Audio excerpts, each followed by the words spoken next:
Hi everyone, I'm Malitzin Cortes, and today I want to share and talk that it's very personal to me about how live coding communities, always so close to transmedia arts, became a bridge between algorithmic music, visual performance, virtual worlds, and what I call live immersive coding.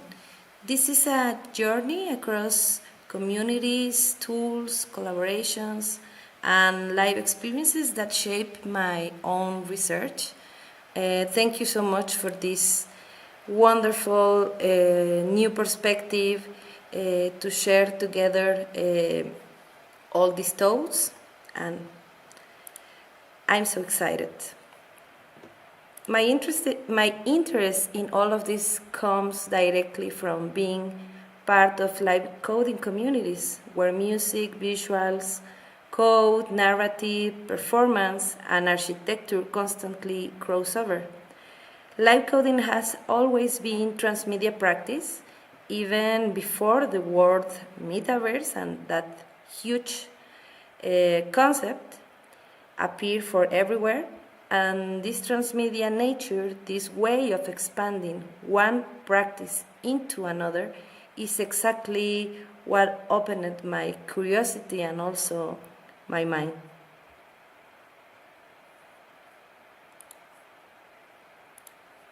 Okay, and how all these interests start, I became deeply interested in understanding how live coding expand practices, how algorithmic music in real time connects with audiovisual performance, narrative, and spatial composition. This didn't come from theory first, it came from collaborations with a lot of people, especially with Ivan Abreu, and seeing many similar collaborations inside and also outside our community made me realize something. The live coding was merging with live cinema principles. Sorry. Oh my god. Okay, perfect. For example, in my article in the Manual of Live Coding is about live cinema coding, I tried to articulate this merging. I was inspired by how we were adopting live cinema's ways of handling narrative, the screen, video, and its whole performative vocabulary through video and through experimental cinema, but doing obviously through code. Live coding languages became surfaces of control, hybridization, and synesthetic composition between music and visuals. This was more than audiovisual, it was a whole expanded cinema encoded life, I guess. I think a lot about the precedents, about the interest of these presentations, and something very important is the Euler room, equinoxium, and this phenomena of massive remote concert, fostered by Alex McLean and obviously for our community. This is a huge precedent for these just massive concerts across time and across the globe through streaming. That is very importantly.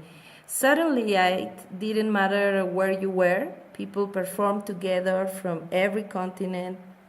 That moment really shaped the idea that distributed performance was not a limitation, it was an artistic opportunity. And also a very important precedent is Second Life, because I was visiting Second Life for a long time ago for very experimental and private, I guess, points of view.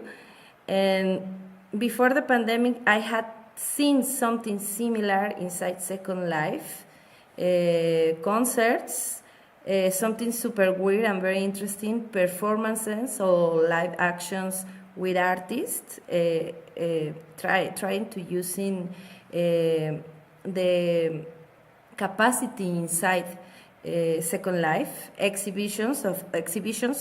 course, artistic exhibition, a lot of different openings with 3D cheese and 3D wine, full artistic ecosystems already happening in this metaverse long before the world became very trendy. And I want to acknowledge that as part of this kind of genealogy, Second Life as an early metaverse art platform. And also the internet as architecture. I spent a lot of time thinking about this idea, about the idea of internet as form of new space or new tabula rasa for the architecture practices. Not just 3D worlds, architecture in the phenomenological sense, I guess, the space where humans live, move, act, communicate, inhabit, fly sometimes. The internet has agency, virtual bodies, real and fictional identities, movements, social rules. It emulates human activity through intangible structures. Even before thinking of 3D metaverses, the internet space already had its own spatial logic, absolutely. I'm very convinced about that. And the spatial theory, networks, and some pre-pandemic reflections, I connected this with ideas from network theory and the phenomenology of space, We travel between pages instantly, we go to places through links, we talk with people, we occupy parallel geographies. Understanding this before the pandemic created in me a need for research this phenomena. What I know called the ethnomusicology of the metaverse, I guess, something like that.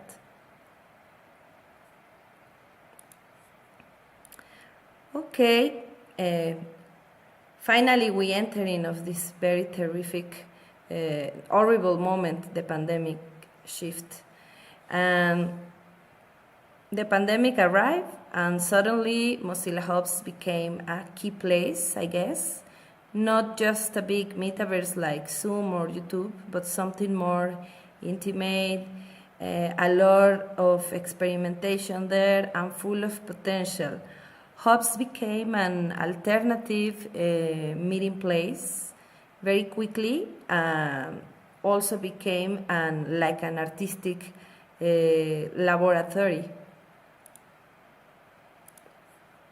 Okay, I have this precedent about all this research. This is my artwork layering corpus, because at that moment I was commissioned by the Contemporary Museum Art to do an immersive sound installation inside the museum, but they wanted a multi-channel piece, something like a building, one container inside other throws out. That is my principal idea, almost like an invisible pavilion. But then confinement came and it was impossible to realize in a physical setup. But the idea of an object or invisible architecture through sound is still there. Okay, and I had already done my first big VR project called HyperD, that is other artwork, and I had explored a little bit the web VR in that time.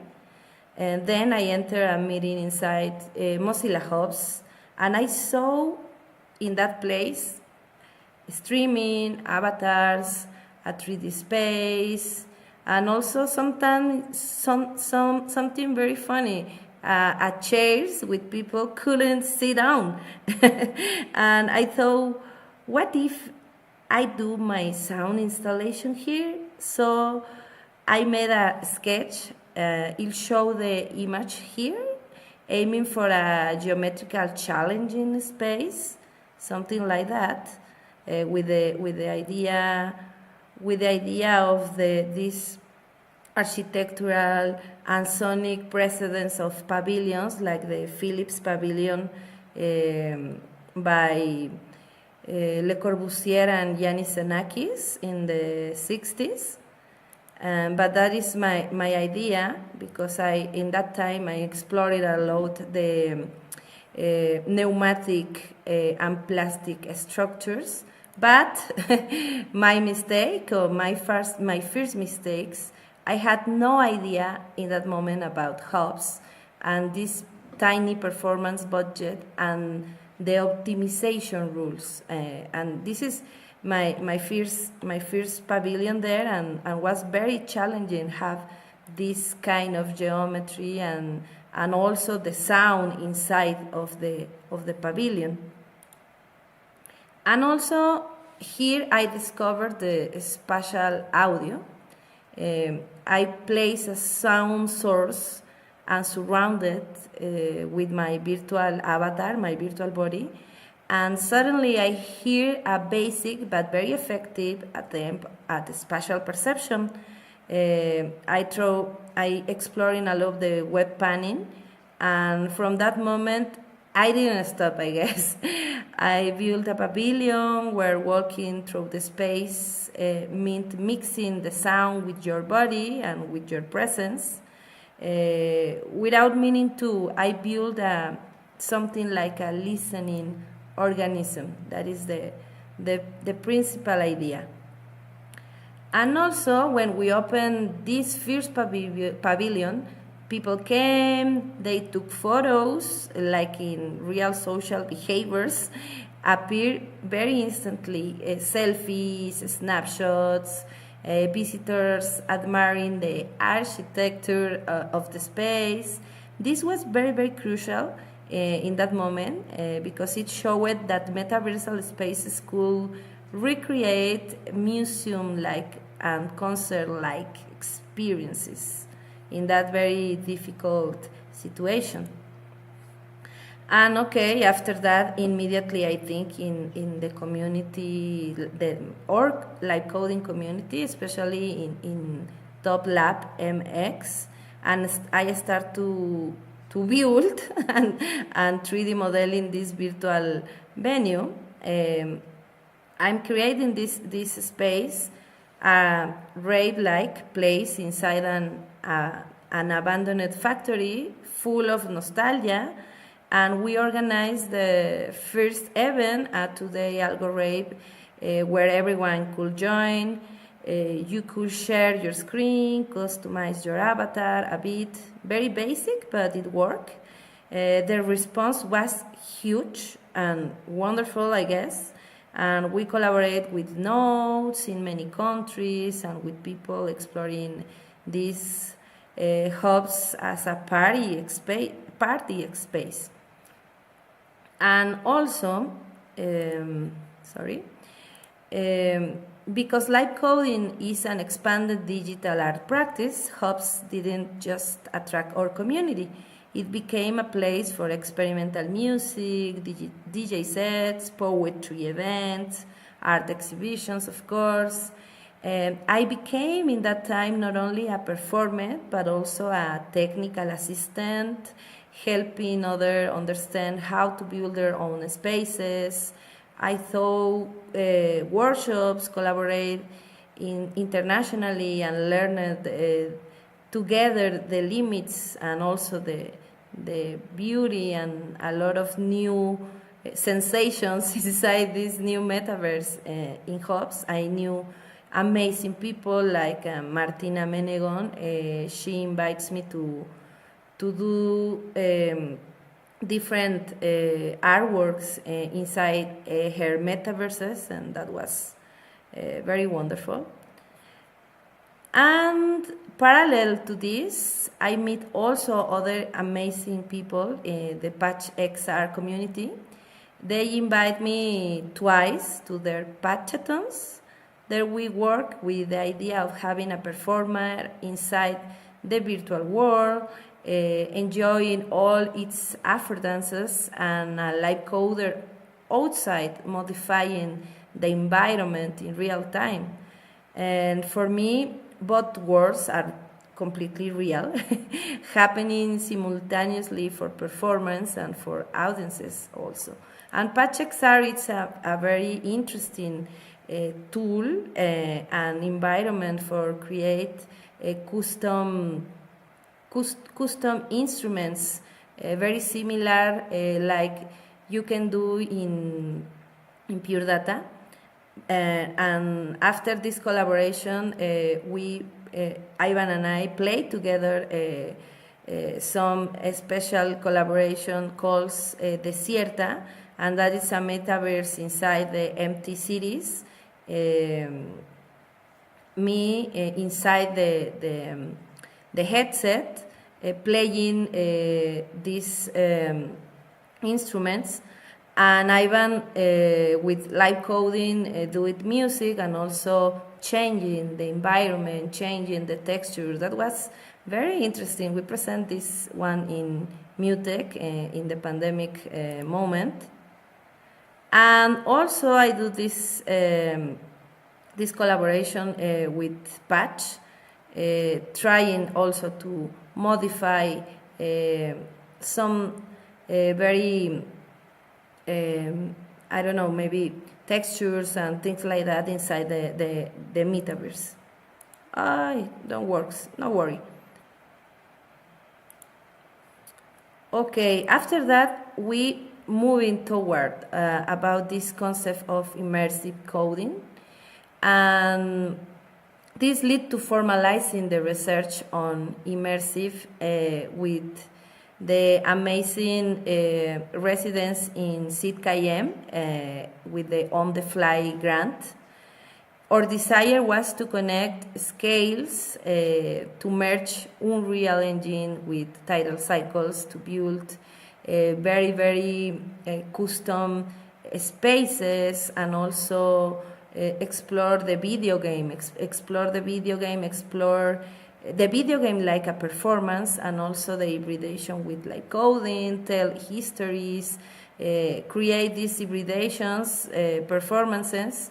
And in this wonderful experience, we developed Autoconstrucción, one of my very special and favorite artworks, because we pass, I guess, 3 years or 4 years in this research, and all the time having more and more insights and more very exciting also presentations around the world. We are very grateful about all the people support us in this develop all this technology and also this history, and full of discoveries, challenges, and deep satisfaction as an hybrid stage of experiences.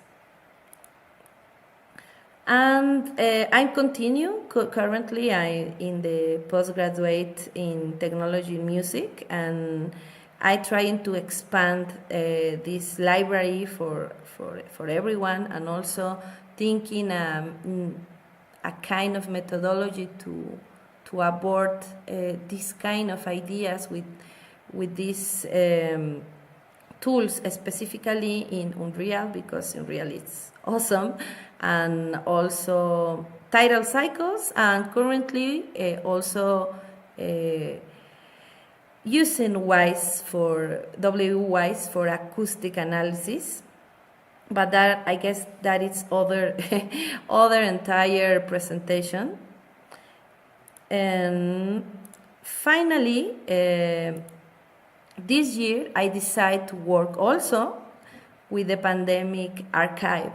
All those moments that now feel distant but were transformative for many of us in very different ways. And I made a first cut of this mini documentary, in this time focused on Latin America, because our nodes and communities, they collaborated super intensely right now and also in that times, in the pandemic. And we frame it for a short documentary challenge, but I'm still working a lot with a huge desire to do a good documentary about that with a lot of different friends, trying to understand and also tell this global history with collaborators and also with people whose lives and research were deeply marked by these experiences. Just give me a moment to show.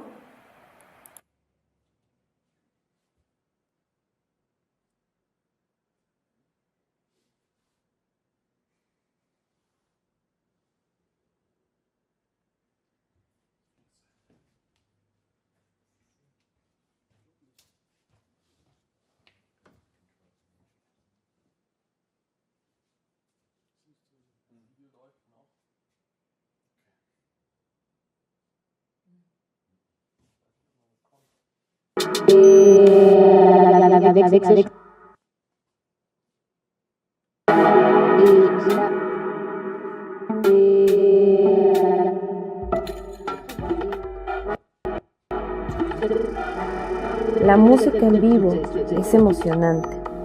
En pleno siglo XXI, los conciertos y prácticas performativas, mediadas con tecnologías, llenan los espacios de luz y sonido inmersivo. El arte digital se funde con estas y otras disciplinas, desplegando exhibiciones donde el solo estar nos sumerge en un concepto. Pero, en 2020, todo eso se frenó de golpe. Al lado de los 3 puntos, Sebastián, pero Sebastián, amado.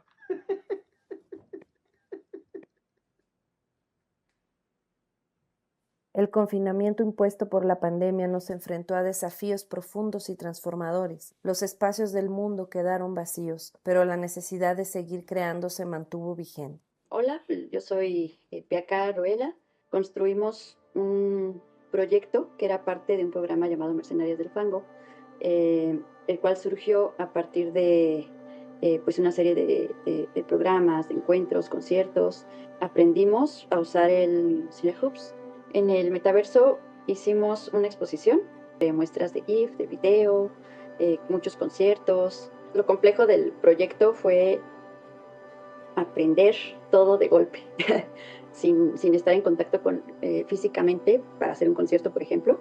Toda la problemática que implicaba conectarnos desde varias partes de México, del mundo, de la ciudad, incluso aunque estuviéramos a una casa de distancia, no podíamos tener ese contacto con esa proximidad, ¿no?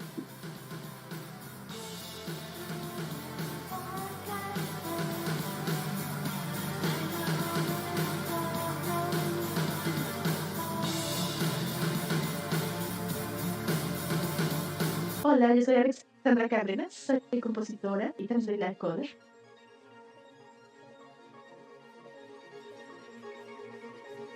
Pues en el 2020, cuando tuvimos los encierros en las casas por la pandemia, todos los conciertos, todos los planes que tenía para ese año se cayeron y pues lo único que quedaba era comunicarse con los amigos en línea, ¿no? Entonces, gracias a que Malitzin empezó a hacer estos eventos y organizar en estos espacios, fue muy importante para mí como pues emocionalmente también poder encontrarme con los amigos. Además porque la sensación de estar inmerso en la pantalla es una cosa muy importante porque sí te da la sensación de estar con la persona en el mismo espacio, ¿no? Que es algo que yo como gamer, que jugué muchísimos años en una pantalla de computadora de diversos juegos, para mí era un espacio muy natural de encuentro con las personas. Y yo ya sabía lo que era tener una amistad con alguien que nunca conocí en persona, pero que sí conocía su avatar, ¿no? Entonces nunca fue nada extraño para mí y más bien fue un apoyo emocional grandísimo en esa época.